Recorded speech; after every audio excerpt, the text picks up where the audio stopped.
Are you ready for a unique approach to recovery? Stay tuned and hear this journey that doesn't truly require the traditional elements of rehab therapy or 12-step. We'll be right back. Jesus didn't have a problem with people that's in the streets.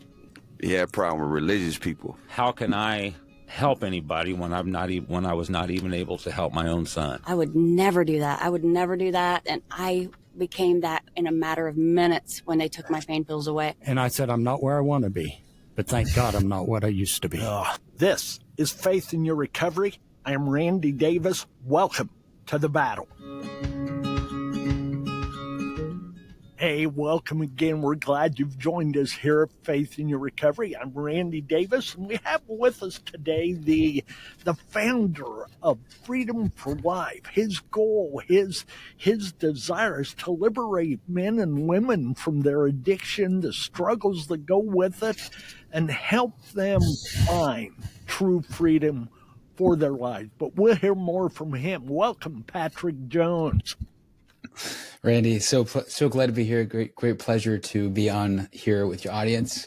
I'm looking forward to it. Looking forward to the conversation with you. Awesome. Yeah. So am I. I like what I've read about you, and I want to get to know you better and hear more of your story. So thanks again for your willingness to share with us. Absolutely.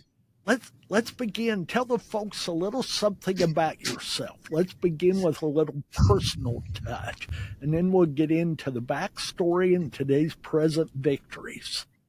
Yeah. There's a lot to my story, but just myself. I mean, I'm a father of 4 kids. My son's taller than me. He's 15. My boy's 14. I got twins that are 9. I started at a very young age. I live in Stamford, Connecticut, with my partner. Been out here about 15 years, and really I strive every day to live moment to moment and choosing to live in joy, choosing to live with gratitude.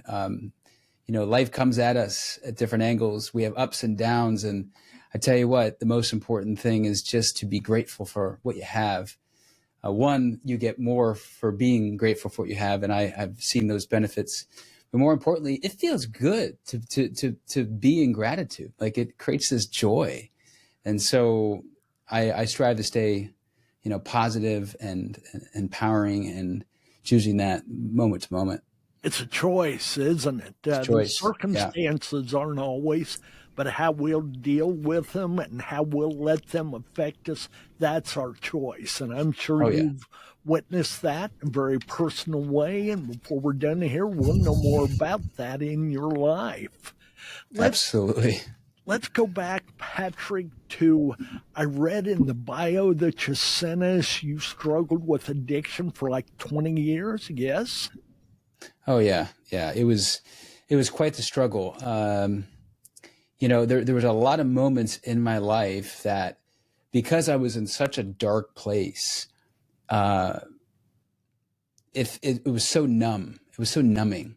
So some of those moments I blocked out, because when you're in such dark scarcity, when I was in such of a dark place and nobody knew about it, I felt all alone. I felt shame. I felt guilt. And when you're living in that, you're swimming, your whole body is in that. It is very difficult to try to look forward and move past that, even though desperately I wanted to, just like most people that struggle with addiction. They want to move past it. They don't want to stay stuck. But holding on, like, the one thing I'll say is that the hardest thing in any addictive pattern, it doesn't matter what it is, that I realized looking back, is letting go of the crutch, because it's your best friend, right? Drugs, alcohol, sex, porn, it makes you feel good. It makes you feel good. And so how could I just let this go? What am I going to replace it with if I don't have the tools or the self-mastery of how to actually make myself feel good? And so until one learns that, until I learned that, it's very difficult to move past that. What was the basic addiction or addictions that you struggled with, Patrick? Yeah. That's a good question. So it's interesting because it became multiple addictions, right? The core of it, everyone has their core one or two. Generally, it's one that people go to. For me, it was food. You know, I remember as a kid starting at 8 years old, I just remember stuffing myself with food because I felt all alone at 8, right? Whatever reason, whatever interpretation I had about whatever situation was going on at the time, what I didn't get or what I did get, there was no abuse, there was nothing. I had a great household. But for some reason, I felt this emptiness of feeling alone. So I went to food. And that just sparkled the next, 25 years of my life of eating lots of food in secrecy, binge eating, developed an eating disorder, bulimia. And then it became, okay, I stopped the pattern. It became smoking a pack a day of cigarettes a day, right? Which was nicotine. And then it formed into overworking. When I got into production and creating business success, it was like obsessiveness with working. And I didn't have any control over it. And one of the things I say, Randy, people ask me all the time, they say, what makes an addiction? Like how do you know if you have an addiction? Right? Because there are healthy addictions. Absolutely. And there absolutely is. And then there's destructive addictions. The difference is a destructive addiction is something that has all the power over you. You don't have any control. You can't say no to it. Then you know that you have that, it's destructive, right? And most people don't want to, I say most people struggle with actually accepting that reality and that they don't confront it because they're afraid to. Why? Why confront it? I'm having the thought, the idea of a healthy addiction can turn to a not so healthy addiction. Perhaps exercise. We all need that to a degree, but if it starts taking your time, interfering with your work, your family, any number of things, we can move from the positive side to the negative and then have to deal with that, as you said, that power that it has over us. Totally. Yeah. And you said a great word. I love it. You said interference, right? Interference. It interferes and there's an impact in your family, right? Your relationships, your spouse, your kids, your job, your performance, your effectiveness, how you're showing up, your financial situation, right? So if any of that's impacted at all, the interference, it's going to have a massive negative impact. So have you ever felt personally that you've gotten to the root that you could label the cause for you? Or is that still holding a place of mystery? Man, that's a good question. I have definitely got to the cause. Yeah. Okay. There's the real cause is I was never addicted to anything. I was addicted to numbing myself. Right. Mm-hmm. And the root cause of that is suppressed emotions. You can call it trauma, but trauma simply is just energy that has not been complete or discharged sometime in life. So it got stored in the body. So the moment you actually clear out that energy, you release that energy in a safe way, in a safe container, right? All of a sudden, freedom is available in minutes. In minutes, right? It doesn't mean you're, liberated forever. It just means, hey, how can I actually create a practice to liberate myself every morning? And I do this with the people I work with. I have a daily breath work and an embodiment practice to release and clear out all that, whatever needs to come out of the body through movement, through sound, through breath. And when you can do that, all of a sudden space opens up for repatterning new elevated emotions. It's a beautiful thing. You say you use that through the people that you work with. Is that through your Freedom for Life organization or whatever the proper label would be? Yes, absolutely. Okay. Yeah. Tell the folks in a sentence or two the idea of Freedom for Life, what that stands for, what your intent with it is. Maybe it can't be done in 2 sentences, but share it. I could talk forever about it. I'm sure, and I want you to talk more. Freedom for Life is something that was born out of really 8 years of my recovery, of trying to find freedom and liberation myself. I wasn't looking to create a program. I wasn't looking to create anything. I was looking to unlock more freedom and more personal development and growth in my own self. So 2016, I went to my final relapse and recovery center. Well, I say relapse recovery center, where they said, Patrick, when you relapse, this is what I want you to do. So they actually embedded in my own mindset.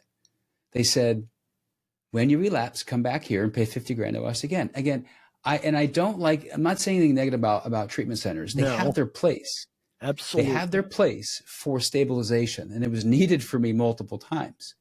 But I never had an integration program to rebuild myself, rebuild my life, rebuild and how to feel my feelings, how to express my feelings, how to communicate my feelings, how to dismantle the belief system of the conditioning that actually got me to where I was. You had numbed yourself for so long, there was no way you could have known how. Right? There's no way. I was like, where's the roadmap? So over the next 7 years, really until it's a never ending journey, but I say 7 years because it's about 7-8 years later now. I worked with multiple different programs I created for an addiction. Rewire Your Addicted Mind was one of my core programs many, many years ago. And I started working in different niches of addiction. And I thought the initial one was food, because that was kind of mine. And then I started really working with other people outside of food and realized that it's for anybody with an addictive pattern.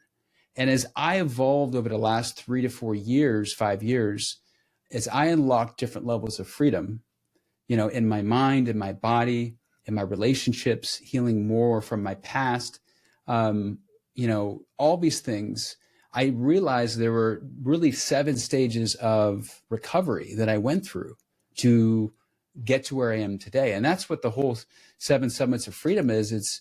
It's a journey of unlocking many different levels of freedom that's available to anybody post-recovery, or that's in recovery, or that wants to break free and go into those stages. So before I ask you the question of what are those 7, I want to ask you this question. Were you able to identify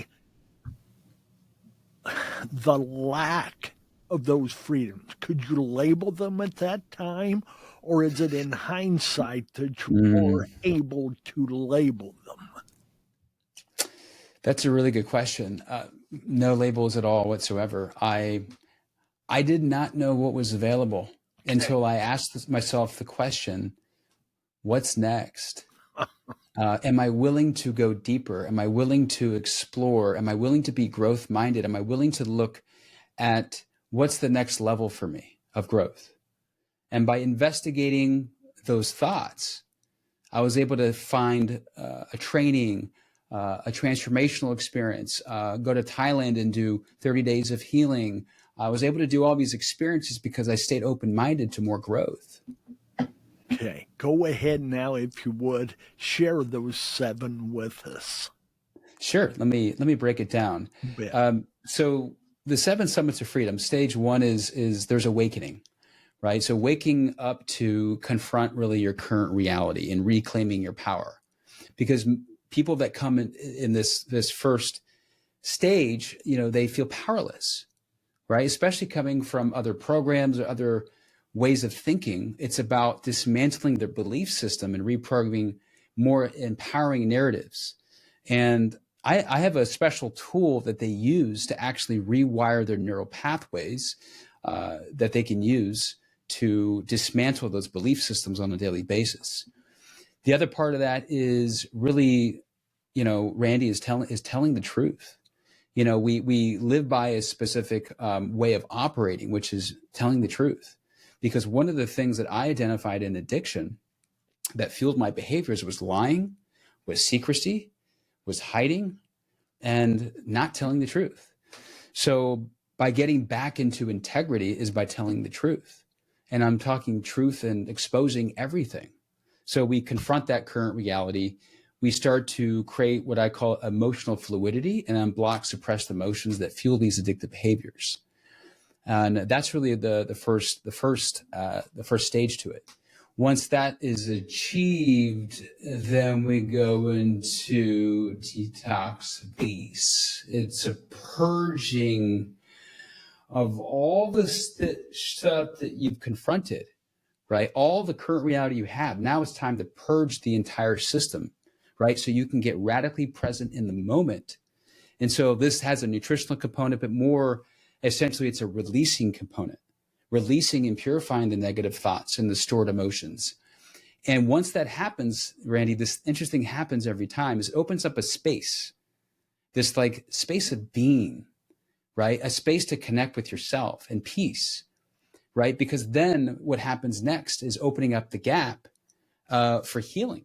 Because we've purged that out, we've released all that, all the baggage that's been holding us back. Now we can heal to move forward. We can heal the past.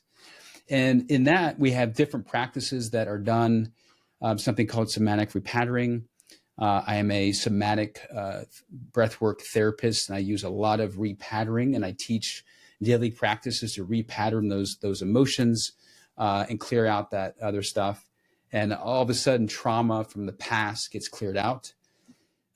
There is a very big component on having empowerment practices, right, to heal yourself. Also mending relationships. A lot of part of healing is mending relationships from the past and actually getting back in integrity. So that's really the outcome, is just turning any type of trauma into empowerment. The next stage is what I call upgraded consciousness. This is really interesting because I remember when I got to this phase in 2017, I asked myself the question, who am I? Right? As soon as I stopped my addictive patterns that were in control over me, I had no sense of identity. Makes sense. Right? And I felt lost. I felt hopeless. So this whole phase is about recreating and igniting your self-identity. It's about getting clear on your vision and your purpose, and living vision-driven, living purpose-driven, and living in what I call your personal philosophy. And so in this stage 2, right, it's about really upgrading your operating system. Like, what is my operating system? And then what's the upgrade? And then creating mental and emotional mastery over self. This is really all about self-mastery. And then basically, from there, we go into connection. The next stage is connection. And this is all about, one, connecting and falling in love with themselves. This is about radical self-acceptance and self-love. And there was a moment for me, this is definitely not part of the program, but I told my psychiatrist in 2018, I said to him, Doc, I never want to take meds ever again. Like, as I was on multiple meds for multiple diagnoses. And he said, okay. And I said, well, what do I need to do? And he said, go to this 10-day Vipassana meditation and you'll never see me again. And Vipassana is a silent meditation. There's no talking for 10 days. And you're just observing self, right? And you're not attaching. So it's not attachment type meditation. And so this connection phase is about accepting yourself and creating emotional freedom, and not responding or not reacting, but responding to your environment, right? And that's what ends up happening. The next phase is all about liberated living. So for me, Randy, from 2018 really to like 2022, I was in a place where I was rebuilding my life, right? So when someone comes out of an addiction, like, you got to deal with life now. You got to deal with your relationships. You got to deal with your health. You got to deal with your body. You got to rebuild so many parts of your life, right? Finances, income. What am I going to do? Like, for me, I was in scarcity in every part of my life. Every part of my life. I got stories of living in my car to, being in a homeless shelter in 2018 pre-divorce. Just like, how do I get myself out? So liberation living is about moving from scarcity to abundance, right? It's mastering fear, because everything that we don't have, what's in the way is fear. So it's mastering fear and living intentional. This stage involves creating life upgrades in all domains of life: relationships, spirituality, physical health, finances. And by the end of 90 days, what might take someone 2 to 3 years, they've achieved an abundance in all domains of life. And that's what this is all about. And then there's the final phase, which is the legacy phase. And this is all about living purpose. This is about being fulfilled, right? What brings fulfillment, right? What brings purpose? And so this is what ignited me over the last year to stop what I was doing, you know, and recreate the path that I wish I had, which is this path, which is my purpose in life, which is my fulfillment in life. If there's anything I can leave here at the end of when I'm not here anymore, it's a path for those seeking freedom and seeking liberation. This is my journey. This is my mission in life. And this is what happens when someone comes to this place. They become a mentor to others in my program because it brings a sense of fulfillment, not because like the 12 steps that you have to in order to stay sober or whatever, you have to do it. No, it's because they want to. They get fulfilled. And then they bring the gifts and lessons they learned into their community. And then they apply it into their business. They apply it into their kids. And it's really about giving and serving. It's not about you anymore. It's about you giving. So those are the 7 summits. Wow. Well said. I wish I could understand all of it at this point, but I'll reflect. There's a lot there. Yeah.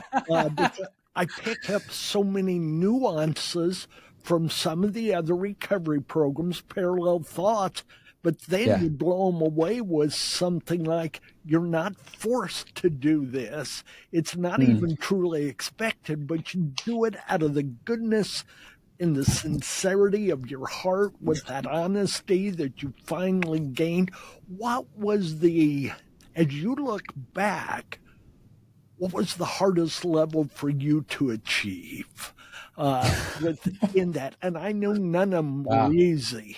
None of them were cakewalk. But where were your biggest struggles before you could move to that next level? Yeah, that's a tough one. I can answer for you. The next one. There's so many. I think. So I'll share with you. So I was married. I've got 4 kids. Like I said, I've been married for 14 years, and I did everything possible for it to work. I really did. We did therapy. We did everything. But the challenge was I was so far gone. It was very difficult. And there was a moment when in 2018 and 19, like I said, I was starting to rebuild my life. And it was actually the easiest thing was rebuilding my life, because it was like, okay, what do I want? Oh, I want to, drop 50 pounds. Okay. And I found a systematic way with a mentor of mine to actually make that happen and track it in a tracking system. It was really cool, which is also what we do in our program. But when I started to really heal and get present, especially after that Vipassana meditation, I got very clear that I need to let go of my relationship. And in order to move forward in what you want, most of the time, there's always fear in the way, because you have to let go of something that might actually be working on some level. So for me, 2019, right before COVID, I remember it was a cold night. I was walking up to my ex-wife's house. I wasn't living there at the time. And I remember my heart was beating, and I was thinking, oh, I shouldn't do this. I shouldn't tell her, that, we're going to end the relationship and get divorced. But like part of me wanted to, and the other part of me was like, no, don't do it, because I was struggling with the kids. Like, I will never see the kids as much as I ever want to. So I had this internal battle. Sure. And I was confused, but my heart knew I had to let her know. So I knocked on the door. My throat was just like, I couldn't even speak, and it was shaking. I just remember it shaking. And I made a decision in that moment, and I told her that we have to get a divorce. It was the hardest, most painful thing I've ever done in my life. and from there, we went through a year and a half and we got divorced, and I've had to then rebuild the relationship with her, which is now beautiful. It wasn't in the beginning, but it is now. Rebuild relationship with all my kids, because, they got the resentment that happens Sure. post divorce, and everything's amazing now. But I will say it's fear. It's fear. Like, if we want target this thing in life, the hardest thing is to actually be okay with fear, manage the fear, and then move past it, because your desire and what you want is more important than where you are. I have a friend who likes to use the term, sometimes we have to give up the good before we can have better. And it's not a bad thing we're giving up, but it's still keeping us from a greater level, a greater achievement. I read in some of your info that about limitless living. And that term, I can picture it, I can grasp it. I'd rather have your explanation. Man, that's such a good question. So let's go through the opposite, Randy. So Sure. So there's limited living, right? We all know limited living, right? Because there's always a limit in our life. The box. And always. It's a box, right? Like, here's the thing, though. It's a moment-to-moment choice to either live limitless or live limited. It's a moment, literally moment to moment. And I'll give you an example, with that, right? So, well, first the question is, am I open or am I closed to opportunity, right? So limited means if I wake up in the morning and I have this desire to go to the gym, right? If I cut off that desire and go into the negative thoughts or the belief system and cut off that at all for me to actually go, then I'm in limitation. I'm not living in possibility, right? But if you ask yourself, and I do this every day, it's unconscious now because it's just kind of who I am. But if you live in possibility moment to moment, is living limitless, meaning possibility is simply what would be possible is it possible if I could do this? Because most of the time people live in, I can't do that. It's not possible. There's no way. It's too hard. It's too difficult. But what if it was possible? But what if it was possible? Living in that place is living limitless, because limitless is a journey, Randy. It's not a destination. It's not like, oh, I've arrived. It's a moment to moment conscious choice in every decision or indecision that we make or don't make. So recovery remains a journey. Does that fit with what you're saying there? Or is it possible in your mind and in your style to truly reach recovery? Yeah.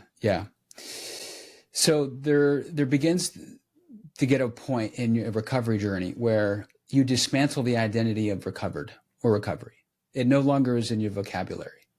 Because what happens in the 7 summits is what I call death and rebirth. As you start to uncover what's underneath the surface and you dismantle the old belief systems, you are not the same person. You have died the belief system and the operating system that you had before, and you're operating as a new man or woman at a higher level. So there is no recovery anymore. Once you've gone through my program, there's a point where not me, I'm not the savior, but an individual will discover that they're free. There's no identity of recovery. It doesn't exist anymore. So it was just a part of the transformational thinking that you've mentioned in some of your, that I've read from you. Yeah, it is. It's not like people don't come on the program, and it's not like I don't give them this idea that you're not. I don't have like rules or a system and framework. It's more of a self empowering identity that becomes attained from their own dismantling of their own mind and belief system. Always happens. You can't always define it or explain it, but you know it when you've got it. Is that? Yeah. That makes good sense to me. Yeah. And I'll tell you quickly, Randy, is that 2019, I created before Freedom for Life. I had my brand was Thrive Beyond Recovery. Thrive Beyond Recovery, right? Because I was all about thriving beyond recovery, life beyond recovery. And something interesting happened during COVID. I launched my own podcast, and I had this in the back of the podcast. There was, I changed the back of the podcast because 2 months before that, I sat there, I was doing a coaching call with somebody that was struggling in addiction. And she said these words to me. She said to me, I remember sitting at the airport, I was coaching her at the end. She's like, Patrick, you're thriving. And I was like, what do you mean I'm thriving? It's like, I just see you thriving in life. Like that, like I want what you have. I'm like, well, you keep doing the work. Great job. Let's keep going. So in that moment, my identity changed. From Thrive Beyond Recovery, to Thrive Beyond Recovery, right? And then it changed in that moment to I Thrive and Thrive, because there was no more recovery. It was just my identity of thriving, right? And again, moving past that, in the last 3.5 years, I've identified myself as free, a free man, a liberated man, living a liberated life. Because really, truly unlocking all the different levels of domains of freedom, time, money, energy, location, physical, mental, emotional, all those things. And so again, it's just going back to the whole thing we're talking about. It's all about, you at some stage, you will uncover that belief system yourself. Yeah. Yeah. So Patrick, where does our faith fit in with all of this? Yeah, I'm a retired pastor, 40 years, and we'll have a lot of folks listening to this. I want to know if our faith thwarts some of our thriving, or if it's an asset, or however you see it fitting in place. Yeah. I really believe that the essence of one's personal power and freedom is within themselves. And I do believe that there is something bigger than us, God, whatever it might be, that a higher power of some type. Higher power, right. I do. Where I got really, and I grew up Catholic for most of my life. I don't attend any kind of church now. My kids go to Catholic school, but I'm not, I don't go to church or anything. But what I've realized is that, my mind got really kind of messed up when I went to these 12-step groups, because I felt like I had to submit myself to, and some people didn't say the word higher power, they said other things, but it was a requirement. And so it really kind of messed with me. And that's really what spelled me to actually find freedom myself and not have to, essentially submit my power to someone else or something else. I will say that many people in my program, they're all different faiths and they're all different religions and things like that. And they're all absolutely welcome. And, we don't involve any kind of, faith-based practices or anything like that. It's really just a personal freedom journey that one goes on, particularly. And if they use their faith as part of that, then I think that's amazing. And I think that that's great that it works for them. You and don't it can be part promote, of the program. but you're open to it. Oh, absolutely. Yeah. Absolutely. That's yeah. awesome. How do your peers in this kind of work in the recovery arena, how do they view your thinking, your approach, your methodology, your 7 steps that you mentioned to us there earlier, levels? Yes. Yeah. Excuse me. Great question. In terms of, my peers, let's talk about treatment centers, right? I'll be honest, initially, many years ago, my approach specifically was, I don't want to say against treatment, but it was basically, this is another alternative.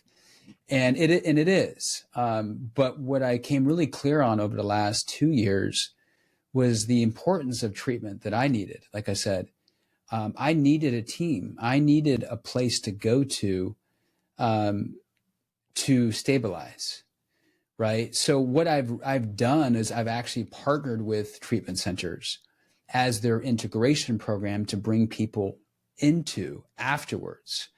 I partnered with outpatient programs that, yeah, they have their place, but they're temporary, right? They're 6 weeks, they're 1 week.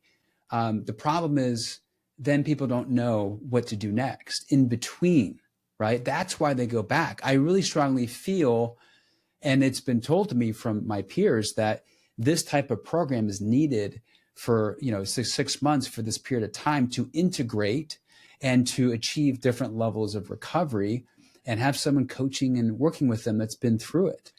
Early on in our interview, you used the word integrate. And you're going back to that now. Yeah. And we're in the process locally of getting a recovery house of a type.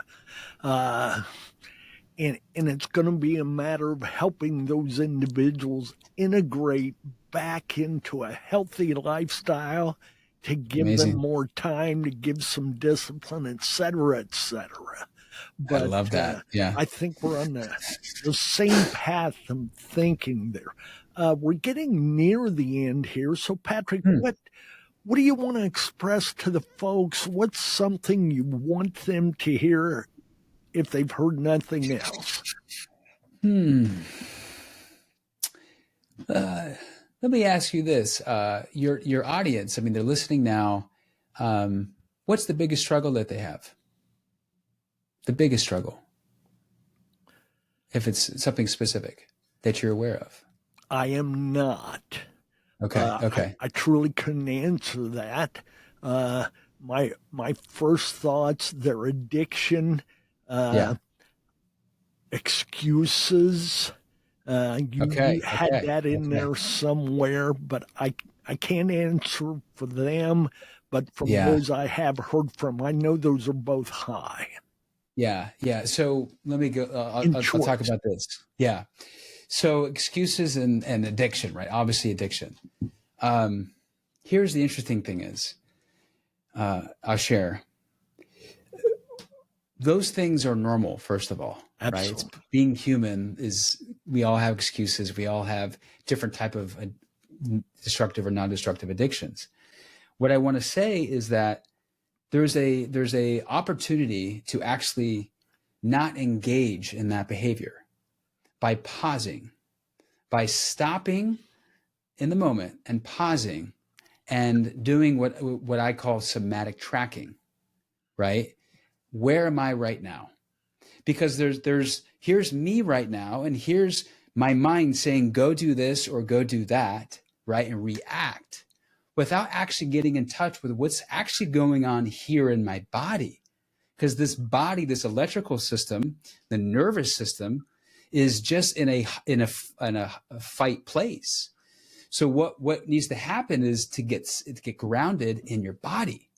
And the way to do that is simply by stopping everything and just pausing and notice, just literally do that and notice, what am I feeling right now?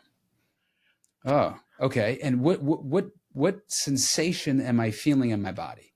It's incredible every time I do this with somebody, how within 2 minutes they feel free and in peace, because all they're doing is connecting their mind and their body. And they're noticing, I'm noticing tingling in my neck. I'm noticing my legs shaking. I'm noticing my throat is groggly. I'm noticing that I want to move my arm right and left. I'm noticing I want to jump out of my seat. You're not doing it. You're noticing it. You're noticing your narrative. You're noticing your sensations. And when you notice it, that's self-acceptance, right? I'm noticing that my mind is saying, don't go do this, or stop doing this, or procrastinate, or this, but you're just paying attention to it. And then all of a sudden you're clear. Acting. You feel clear. And so what I say to your audience is that if you ever get stuck, or if you ever have excuses before don't act on the excuse, notice the excuse. Notice the behavior you want to do in your addiction. Don't act on it. Notice what's showing up in your body, in your soma. Just 2 weeks ago, I go to That's the it. county jail every week on Thursday afternoon and speak with the male inmates. Just 2 weeks ago, our lesson was insert a space bar, to where we take that moment to just hold it. I'm going to give this at least some greater thought and try to understand why I'm feeling what I'm feeling. And Yeah. is it going to be a good thing to act or respond or whatever the case may be before we take that wrong step? Exactly. I That's like right. that. Yeah. Well, listen, Patrick, it's been a treat. I appreciate your attitude with this, your understanding. You've certainly enlightened me, and I'm sure you have a lot of our folks. Thank you. I look forward to them getting to hear this. We're usually about 4 or 5 weeks behind on our interviews, so we've got that. But to you folks out there, you might want to look Patrick up and look up Freedom for Life on your internet and get a greater understanding, some access to the tools he has. I'm sure there's contact info there of all types. We certainly welcome and count this as a privilege, the time we've had with you, Patrick. Continue Absolutely. forward, keep moving on, and I'm sure the thriving's just beginning, okay? Yes. And let that grow, and we hope to know about it. So, Absolutely. And if anyone wants to go to the website, it's healyouraddiction.com. You can find everything there, or Patrick at healyouraddiction.com. great. Email. Thanks for Yeah. sharing that. I hope they'll check Absolutely. that out. Yeah, take advantage of it. Well, folks, thank you again for being involved with this episode. We hope you like and subscribe to our Faith in Your Recovery podcast. We appreciate your support and your willingness to listen to a different idea. We continue to remain about all things recovery, all things addiction. We love having hosts that having guests that challenge our thinking. And Patrick certainly given us some food for thought today. So God bless. Thank you. Same thing to our folks out there. Remember, stay in the battle. Yes.